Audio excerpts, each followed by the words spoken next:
while I appreciate your special recognition of me as the First Lady of Ondo State, I want to tell you that I'm one of your own. I remember the man.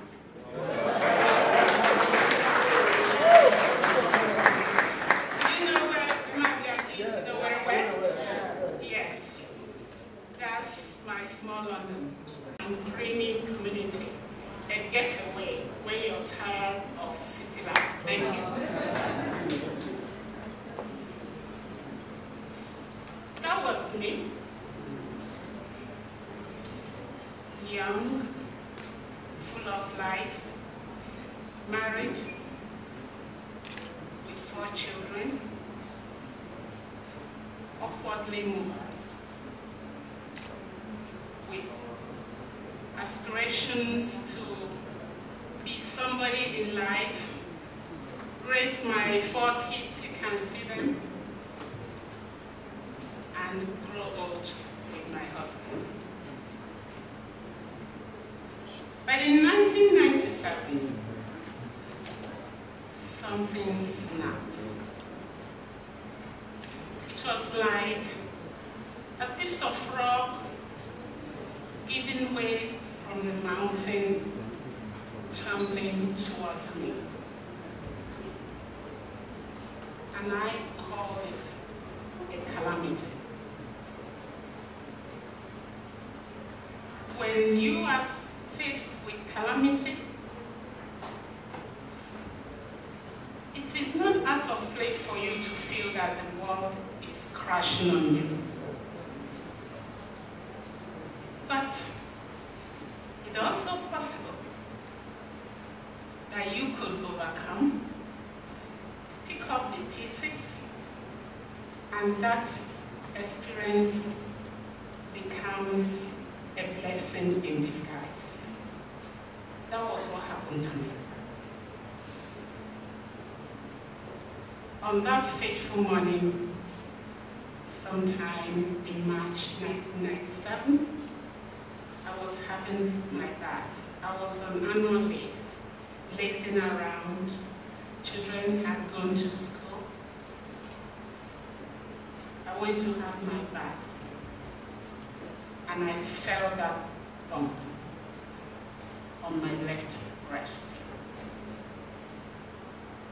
I said, oh, what could this be? My mind raced to breast cancer. Not that I've never had of breast cancer. While in the university in the 70s, we read ebony magazines, all those glossy magazines. Sometimes you come across breast cancer. I never took it seriously. I wasn't doing any check. I knew there was a disease called breast cancer, but I never knew it could be my portion. So like in Nigeria, you will do what? You reject it. But that rejection was short-lived. I was restless. My mind kept going to breast cancer, breast cancer. For 1 week, I was alone. Just like she talked about having mental disorder. You are traumatized. You didn't know where to go. Of course, then, nobody was talking about breast cancer in Nigeria. You hardly hear about it. So I was alone. While I was thinking about what would become of me and my little kids,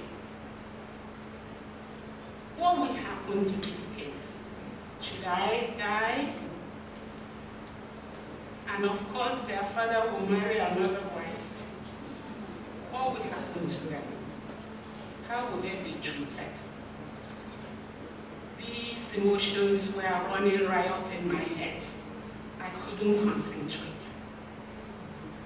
While I went to lie down on my bed, processing all these emotions. I just heard from television was on. I heard, this program could save your life. I sat up. Lo and behold, the program was on breast cancer and breast cancer survivors' journey to survivorship. I said, wow, this could be a divine intervention. And I sat very well, and watched this program.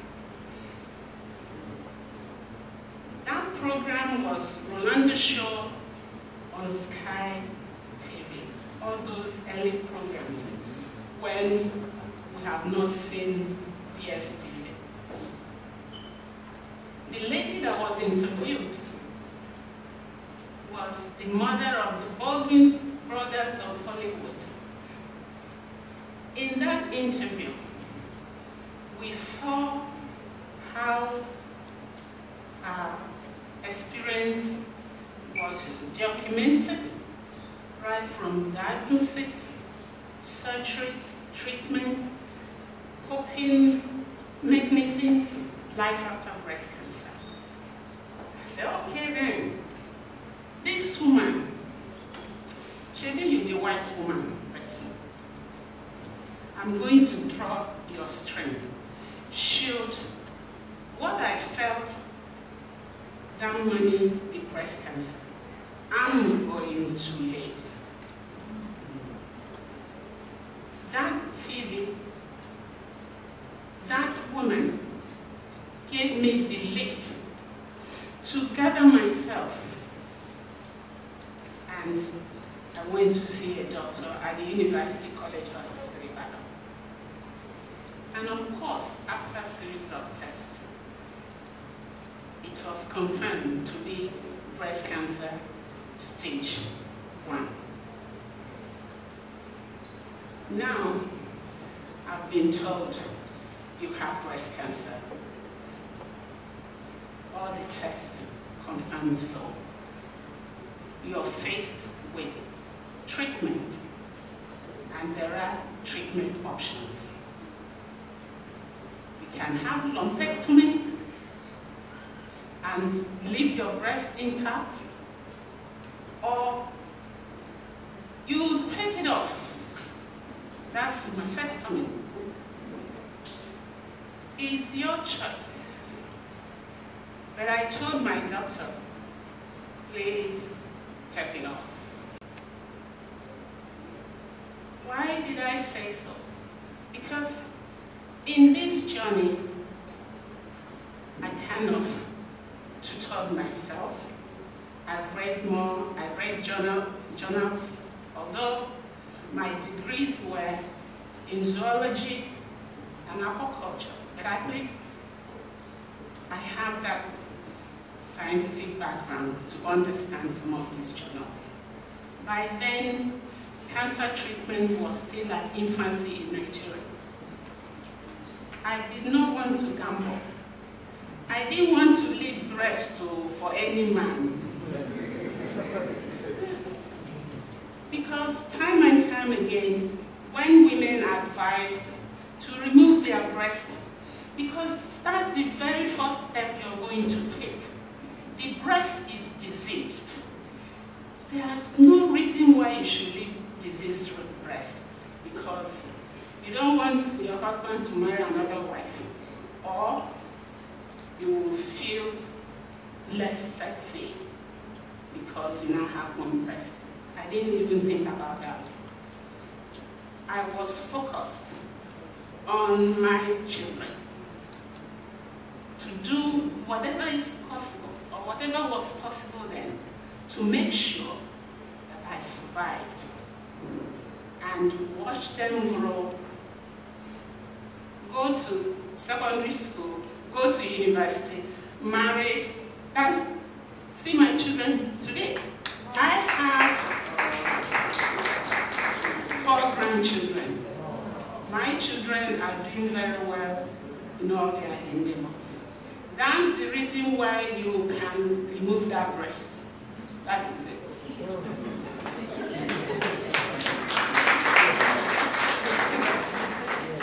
So having done that, okay, that's just one step.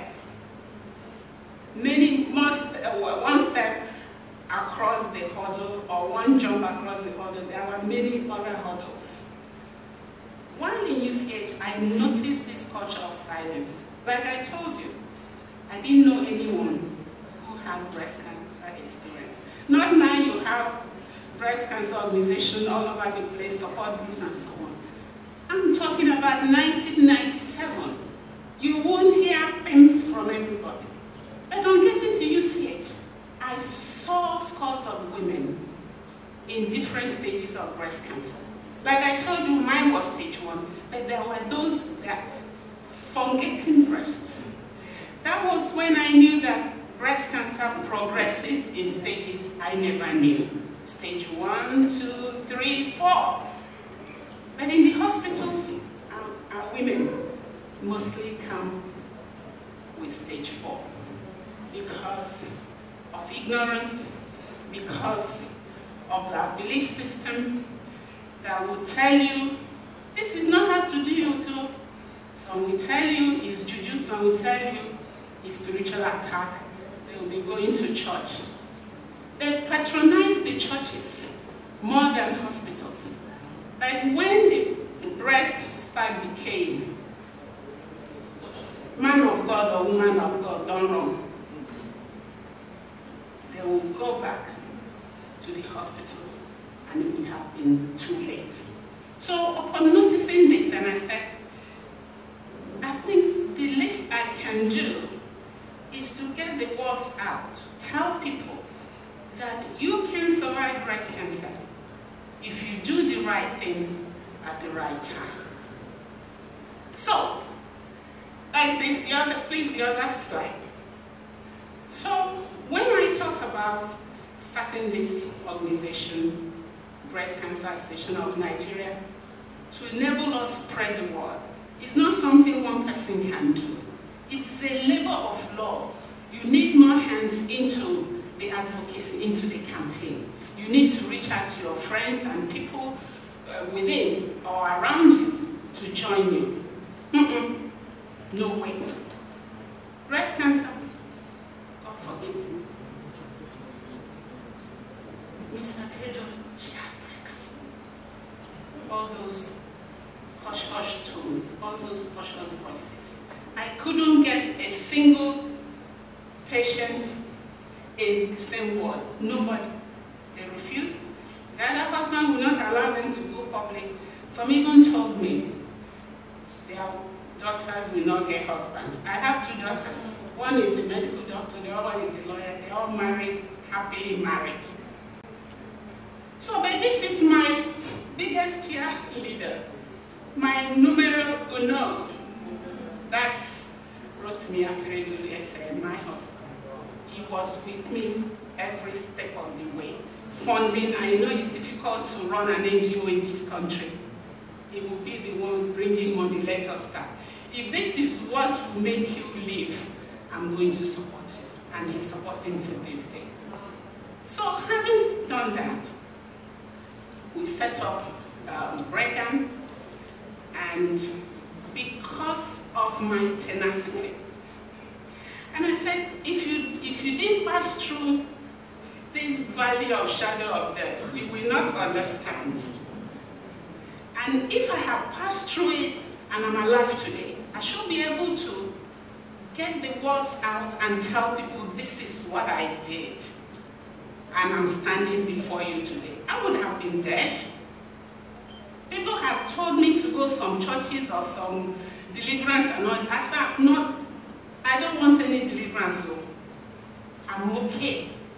If UCH cannot find solution to this problem, leave it. So we trudged on. Gradually, people started showing interest because of my tenacity. Today, like I said, we were very few. We started with education to enlighten our people that this thing is a medical issue. Women should even begin to be breast aware. Know your breast. Check every month for any changes. And if you notice any unusual change, like lump, like discharge from the nipple, or redness, or anything that is different, but you need to do this regularly every month for you to be familiar. It's not that I tell you now, you now do it today. No. Yes, you go and do it today, and that's the end of it.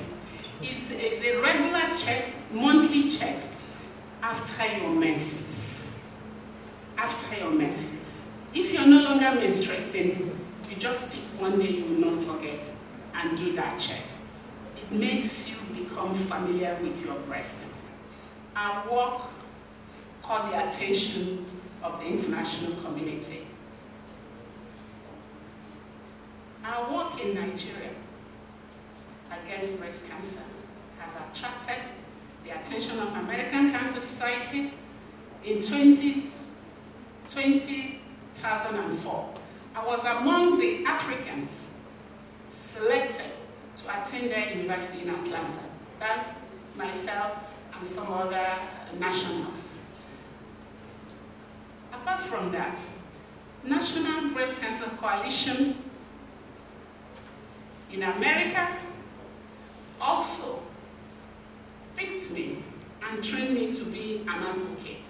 And as at that time, the group or the coalition group was trying to extend advocacy beyond the shores of America because they found out that breast cancer is a disease that knows no boundaries.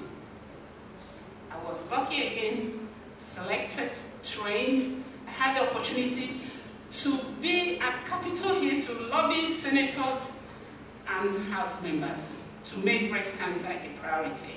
And there I met my hero, Hillary Clinton, the president that America never had. In addition, there are other institutions that have also taken note of our work. Harvard awarded me an honor in 2018 for my work. Then the University of Edinburgh, one of the best or foremost universities when it comes to oncology, regulatory, everything about cancer. That was in 2019. I was also invited to give a speech. Now, I mustn't not mention Biden cancer.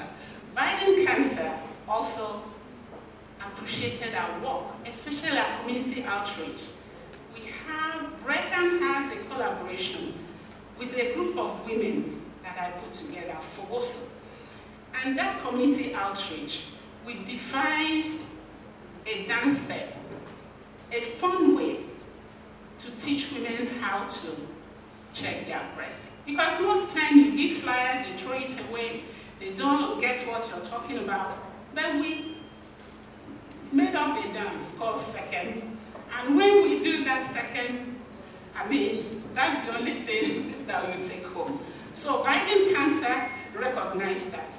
And I'm delighted to say that BRECAN has an ally in the White House come January 2020. That's life. I didn't know that he would be president. Did I know? I didn't know. But that's how luck we have it. So having said that, it's usually very, very difficult to start things or begin initiative or start a campaign that is not usually interesting, that is even scary. Breast cancer was that. People will not follow you, but you have to remain committed. You have to remain consistent and tenacious. Definitely, at the end of the day,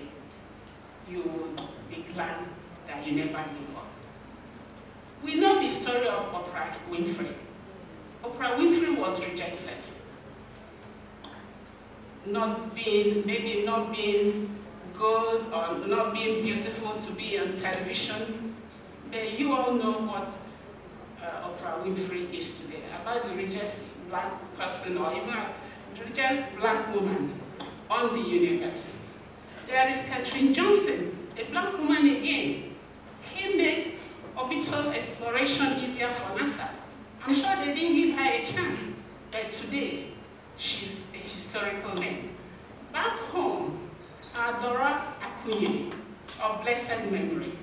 You know how he faced those cabals in fake drugs, and she fought them to stand still. Today, Dora Akunyili is a household name. So what I'm trying to say here is that when you start something, it could be difficult. That journey could be difficult, but you stay on. That's exactly what BRECAN did. We did not give up. We trudged on because we knew that we were on the right path of history. We never gave up. So, my advice today is that from those little beginnings where you face difficulty, do not give up.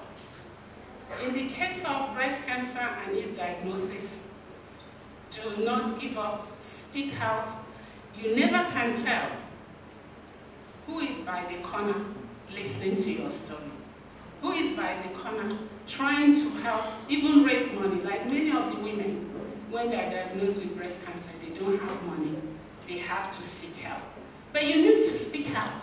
If you don't speak out, how would you know what your problem is?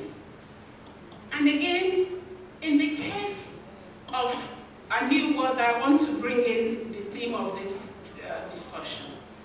I think we are also on our way path to bringing something new in the treatment protocol of breast cancer. And that will be our own new world.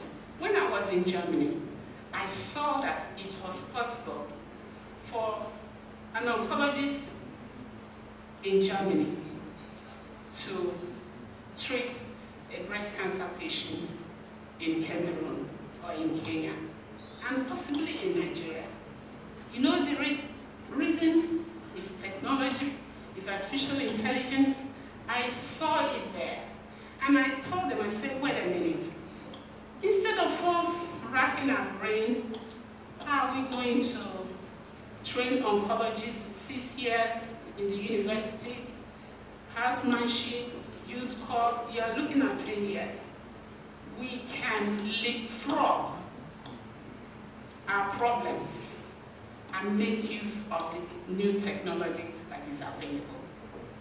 And I think we have our plans towards that.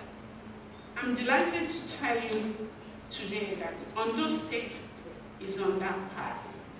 Ondo State plans to have a cancer treatment center with all the technologies involved to make access to treatment possible and also affordable.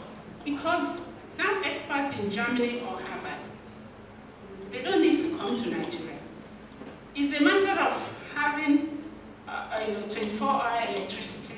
You have your computer sets and everything.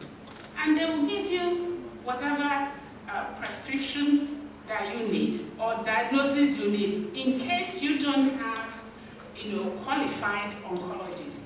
I also want to mention here very quickly that breast cancer treatment or management is not for general practitioners. We mismanage our patients. I think that topic will be another day so that I'll be able to keep within our time. The high time we recognize that we should be able to build this collaboration I'm talking about with world-class institutions that are even ready. They are ready to help. They are ready to help Nigeria, but are we ready to provide those infrastructure? They're not going to put electricity or make electricity 24/7 for us, or put some solar panel or buy computer and all that. We need to have that infrastructure. Their own is like, just like they have software. Their own is the software that will help us get all these things done.